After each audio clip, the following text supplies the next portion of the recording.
नष्ट करना चाहते हो। किसी की भी निंदा की, किसी भी बात की अहम बुद्धि करके वही तुम्हें भ्रष्ट कर देगा, वही बहुत जोर की वृत्ति आपके अंदर दोष की आ जाएगी। इसलिए नो श्रणवन, किसी की भी निंदा कभी भी मत सुनो, तत्काल अंगुली का बहुत बड़ी हानि है इससे। ये 100 बार तो श्लोक आए होंगे ऐसे जिनमें ये वर्णन किया। नो श्रणवन, ये आप सत्संगी हैं, अपने ऊपर आप कृपा करें, कभी किसी की भी निंदा। अरे बहुत विचित्र बात है, निंदा की तो बात जाने दो, अगर भजन करते हो हल्का शब्द निकल जाएगा तो भजन में विक्षेप पड़ जाएगा, हल्का शब्द हो गया तो भजन में विक्षेप पड़ जाएगा।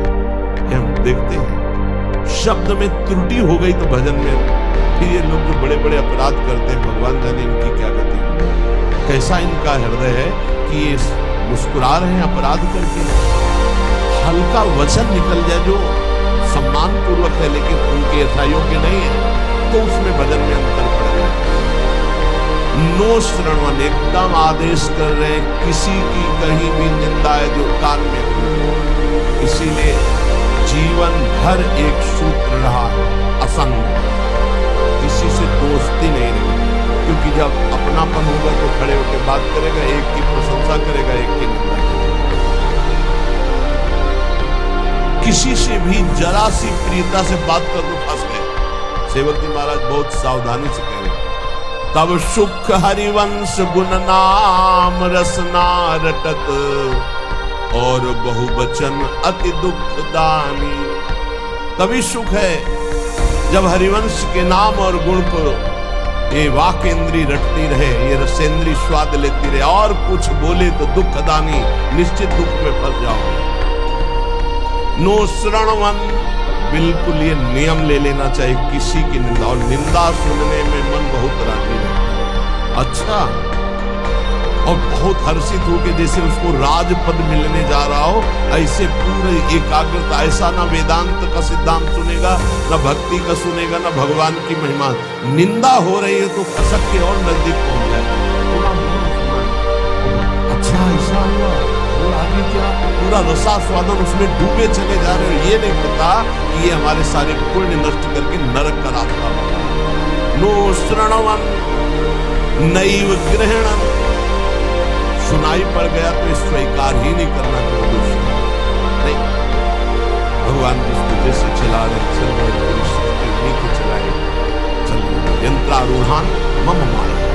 नहीं, मुझे तो भगवान की दिव्य लीलाओं में जाना है, माया जनित लीलाओं के गुण दोष नहीं देखने, ना सुनना है और ना ग्रहण करना। ग्रहण करना होता है कि वास्तविक ऐसा ही है, हाँ वरे वो तो ऐसा। अब जिंदगी भर जब उसकी बात आएगी तो पहले वो दोष हो जाएगा। अच्छा, वो घृणास्पद भाव तुम्हें भगवत प्राप्ति कभी नहीं होने देगा। घोर पापी में, नीच में भी स्वाराध्य बुद्धिर मम, मेरे आराध्य राधा वल्लभ लाल विराजमान है, ये भाव रखना है। कह रहे सकल तनुभृताम क्वापि दोषम गुणम वा, जितने भी शरीरधारी हैं किसी के ना दोष सुनना है ना ग्रहण करना है।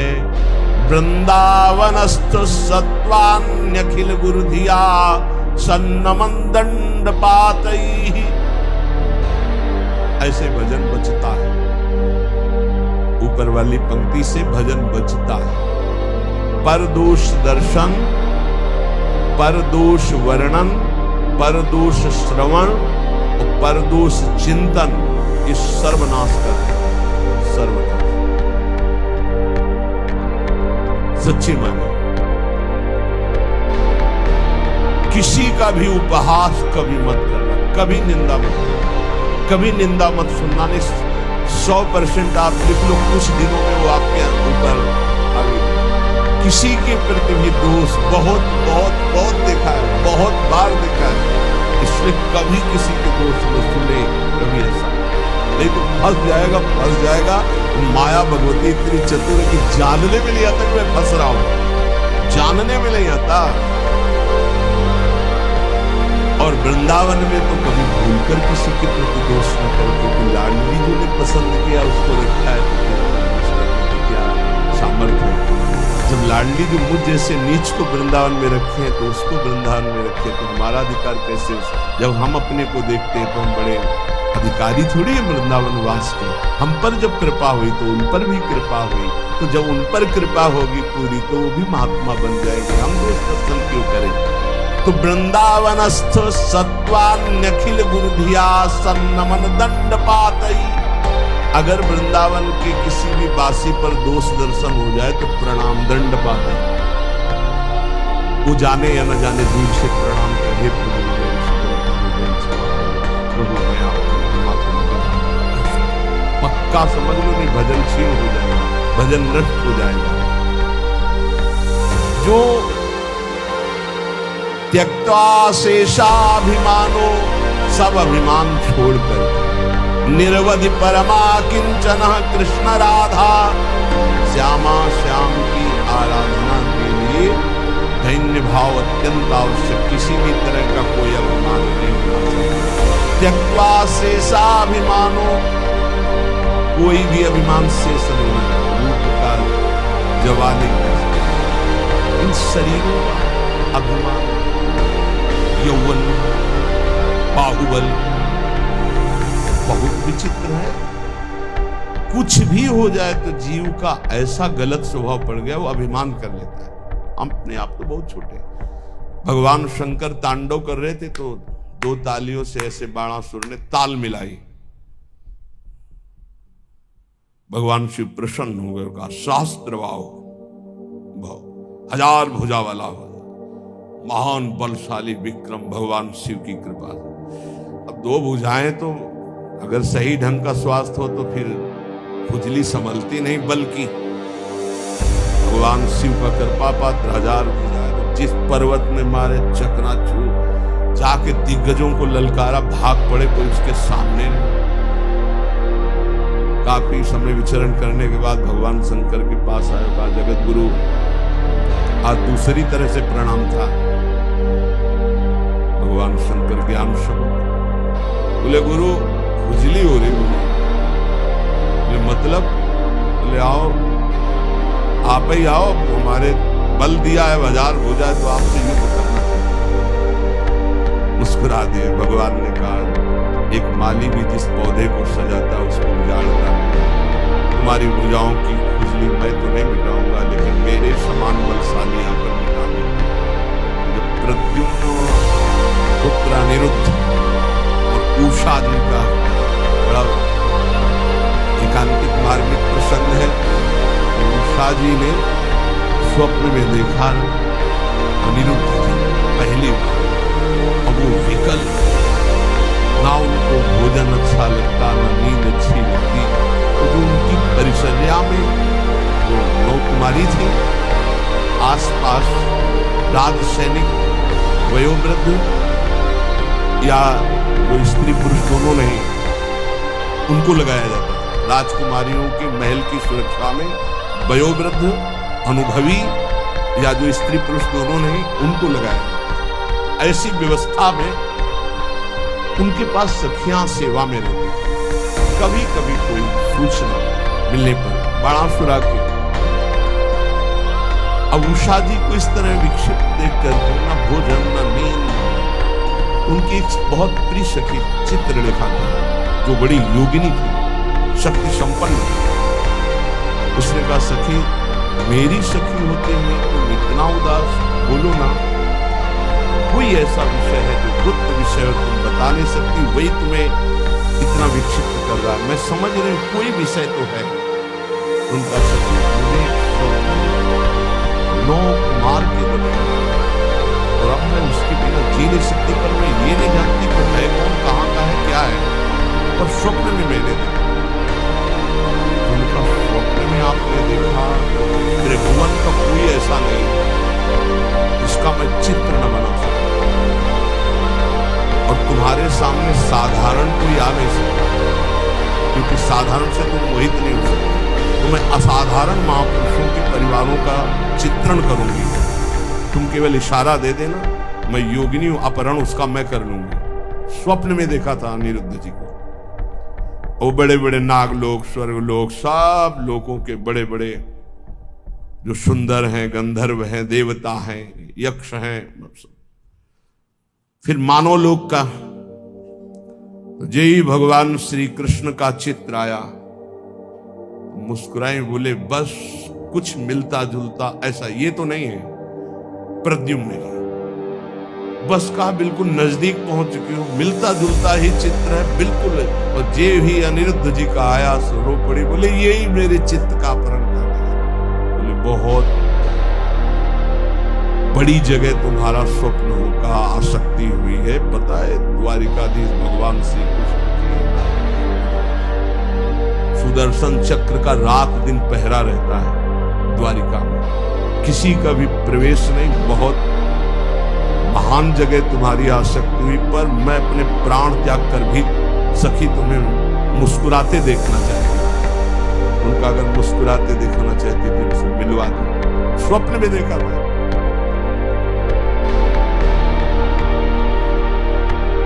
भगवान सुदर्शन चक्र से प्रार्थना की, वो योगिनी बिना भगवान श्री कृष्ण की इच्छा के अनिरुद्ध जी का उषा जी के स्वप्न में जाना असंभव, वो संभव हुआ तो श्री कृष्ण इच्छा से। हे सुदर्शन जी, आप भगवान श्री कृष्ण के पार्षद हैं, यदि श्री कृष्ण की इच्छा से ऐसा हुआ है तो मुझे उनकी इच्छा का संपादन करने के लिए आप निर्विघ्न मार्ग चली गई। सुदर्शन जी ने बाधा नहीं को पलंग से उठा लिया, योगिनी थी, महल में रात उषा जो मेरे स्वप्न का विषय थे वो साक्षात गले लग गए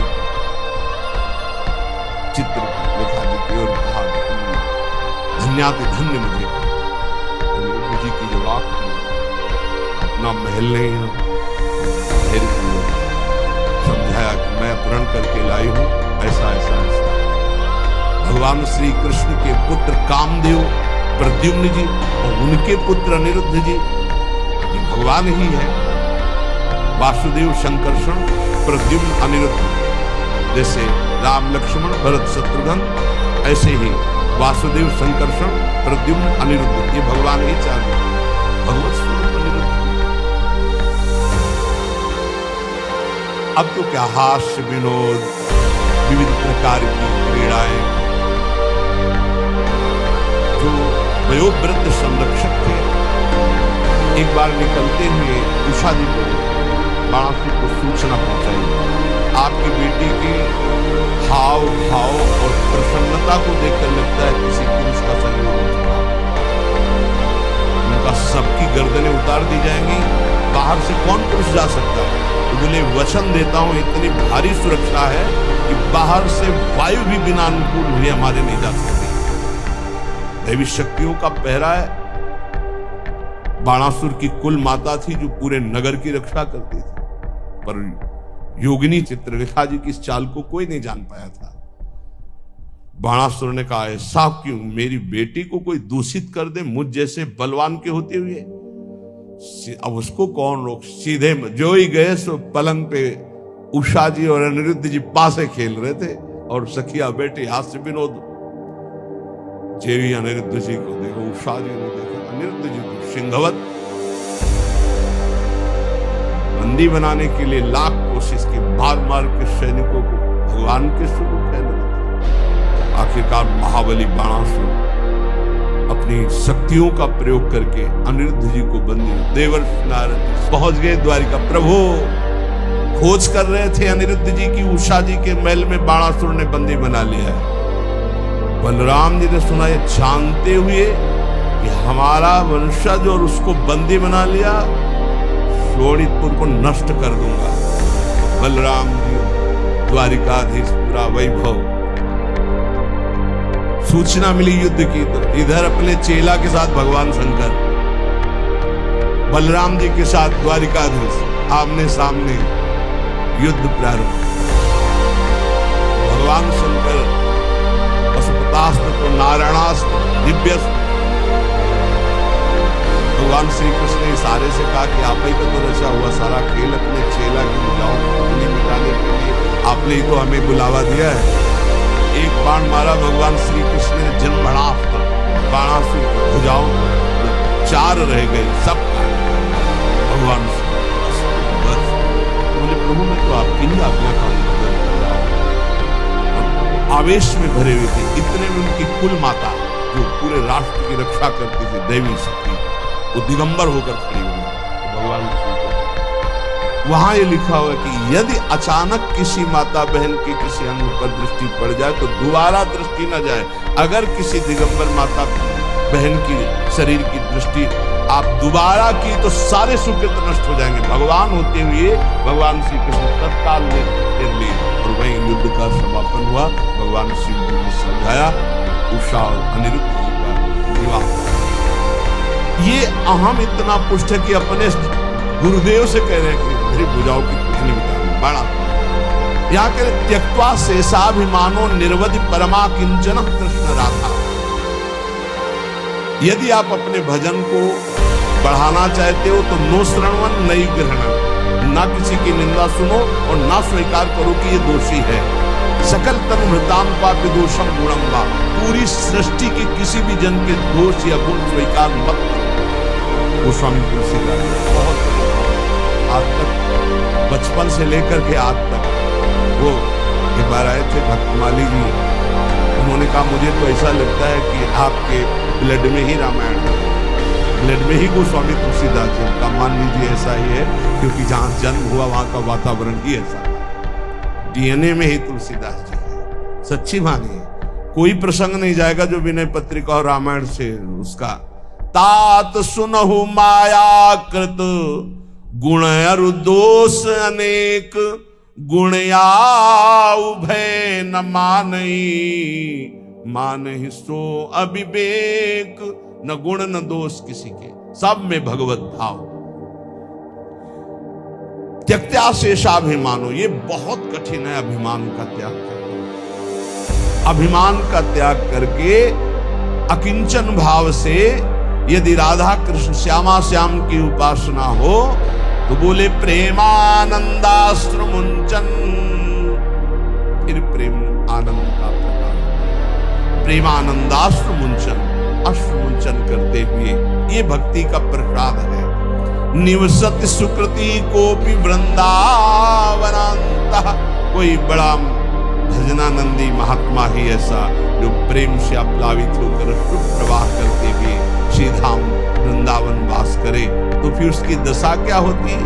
बोले क्रंदन्नार्त स्वरेण क्षितिषु, आकाश की तरफ देखा रो रहा है। परिलुंठन, भूमि में लौट रहा है रजनी। सन्नमन, सबको नमस्कार, लताओं को, वृक्षों को, पशु पक्षियों को जो सामने पड़ता है नमन। प्राण बंधुम, सबको देखता है मानो मेरी आत्मा है, मेरे प्रीतम है।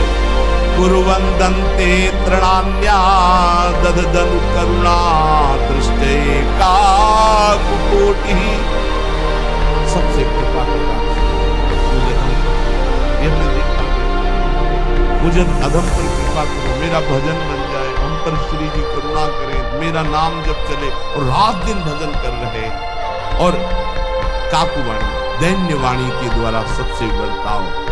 फिर तिष्ठन्नेकांत वृंदा विपिन तरुतले सभ्य पाणौ कपोलम। कभी कभी एकांत पाणौ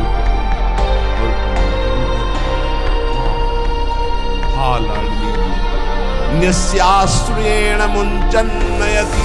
इतना अश्रु भूमि गीली हो गई।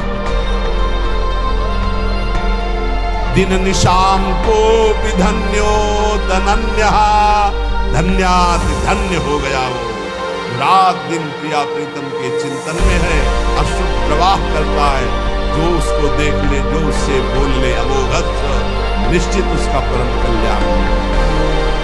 आप लोग महाभाग्यशाली हैं। इस सत्संग रूपी महातीर्थ में आप गोता लगा रहे हैं जिसकी बराबरी किसी भी तीर्थ में नहीं। कल हम पढ़ रहे थे वैदिक सिद्धांत में, मानसिक तीर्थ में स्नान करने वाले के समान कोई भी तीर्थ का फल नहीं मिलता। इसमें स्वयं में गोता लगना, ये आत्मस्वरूप में चूक मत करना। वृंदावन की भूमि में इस पावन ब्रह्म मुहूर्त की बेला में बैठकर आप जो भागवतिक सिद्धांत और भगवान के पावन चरित्र, भगवान के भक्तों के पावन सिद्धांत सुन रहे हैं, अहोभाग्य है, ये अहोभाग्य है। समय है, इसका लाभ उठा लीजिए। सब दिन होत न एक समान, सब दिन एक समान नहीं होते। एक समय आएगा, तरसते थे जब मथुरा दास जी अंतर ध्यान हो गए तो राम जी बाई की तरफ देखकर, सत्संग भवन की तरफ देखकर रोना आता था। ये वही सत्संग भवन है जहां सैकड़ों हजारों संत परमहंस मौन बैठते और पूज्य श्री मथुरा दास जी के मुख से महाभागवतों के पावन चरित्र आज सुना पड़ा सा दिखाई दे रहा है। क्योंकि वो बात जो उन महापुरुषों के मुख से होता है, पर वो बात जो अनुभवी महापुरुषों को आज आपको भगवत कृपा से बड़े बड़े संतों की वाणियां, बड़े बड़े महापुरुषों के, जगत में जितने भी बड़े बड़े महापुरुष, सबकी खोज खोज कर बात वही रोज सुनाई जा रही है।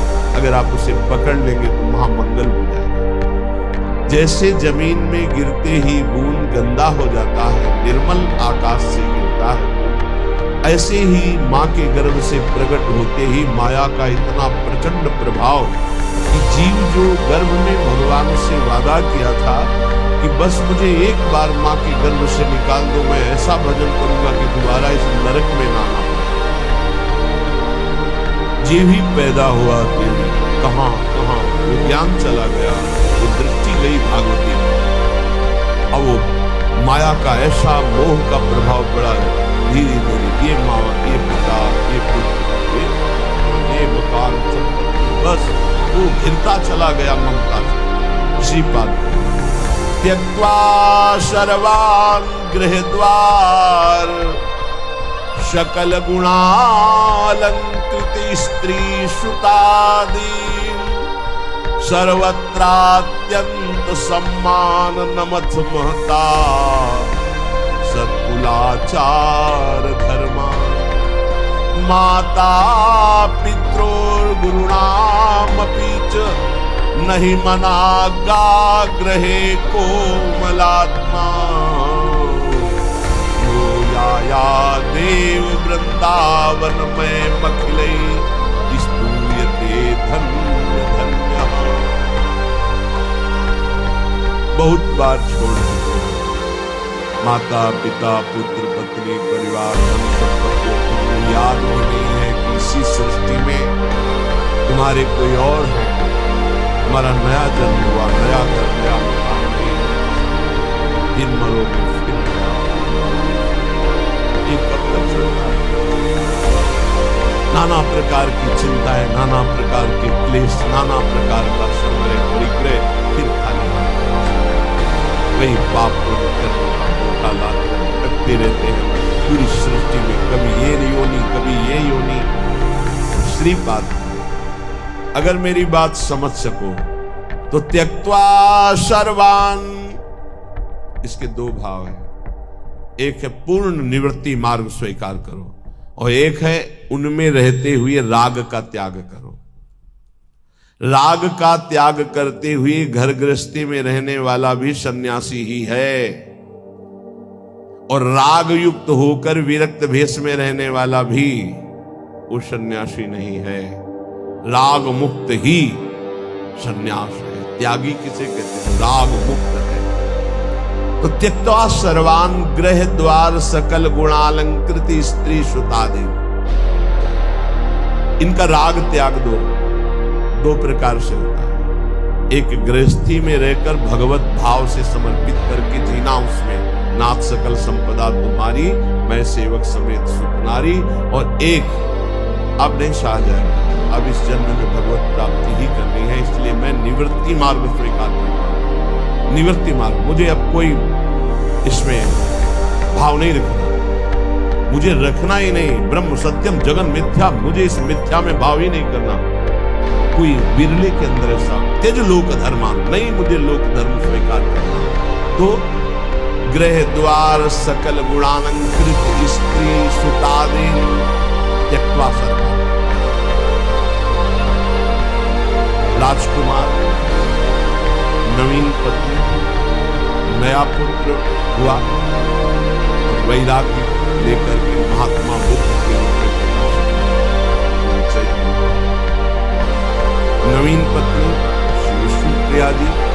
वृद्ध माता श्री सची जी, घर में दूसरा कोई नहीं, पूर्ण वैराग संन्यास वयोवृद्धा माता, कोई दूसरा पानी देने वाला नहीं, आद्य गुरु भगवान शंकराचार्य परम त्याग में त्यक्त्वा सर्वान् गृहद्वार सकल गुणा अलंकृत स्त्री सुतादे। एक लाल स्वामी, ये राधा वल्लभ,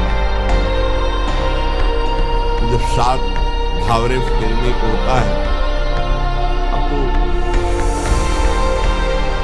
आचार्य सावधान सावधान, आज अब सप्त फेरे होने जा रहे हैं, आप जिस कन्या का पाणी ग्रहण स्वीकार कर रहे हैं, आज जीवन इसका भार आपके, सावधान, इस सप्त वचन सुनिए। लाल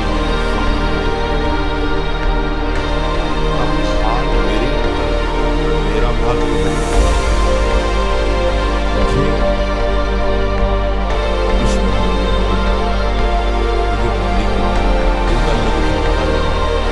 सात फेरे के बाद बोले नहीं, एक आदमी दूल्हा के साथ पहले बाथरूमों की व्यवस्था नहीं, बाहर जाना, तो वो कहा यार कोई चल हम करके आ रहे हैं, कभी लौटे ही नहीं। बस भगवत बहुत बड़े महात्मा हुए, नाटक चल रहा है माया का। जब परम सत्य मार्ग का परिचय हो जाता है तो साधारण धर्मों की परवाह नहीं होती। त्यज लोक धर्मान सावई पुंसाम परो धर्मो ये तो भक्ति अधोक्षजे। भगवान के चरणों में यदि भक्ति हुई तो वही परम धर्म माना जाएगा, अगर भक्ति नहीं हुई भगवान से विमुख तो ये सब करते हुए अनंत जन्म हो गए, कोई लाभ नहीं मिला, ये कुछ नहीं। अगर नाम जप नहीं है, भगवत समर्पण नहीं है, कल आपने सुना था कि वो निष्कर्म कर्म, वो निर्मल ज्ञान भी किसी काम का नहीं, जिसमें भगवत गुणानुवाद, भगवान नाम जब भगवत आश्रय नहीं, सनकादि से बढ़कर कोई ज्ञानी नहीं। निरंतर हरिशरणम हरिशरणम, चाहे गृहस्थ में हो चाहे विरक्त में, इस जाल में ना फंसे कि ये मेरे हैं, ना तेरे थे, न तेरे हैं और न तेरे रहेंगे। बाद में तब परिचय आएगा जब समय नहीं होगा। स्वामी तुलसीदास जी बहुत सरल भाषा में वैदिक सिद्धांतों का वर्णन किया। शुद्ध बनितादि जानि स्वार्थ रत, ना करुणे सभी ते, अंत ही तो ही तजेंगे पामर, तू न तजे अब ही ते, मन पछितई है अवसर बीते।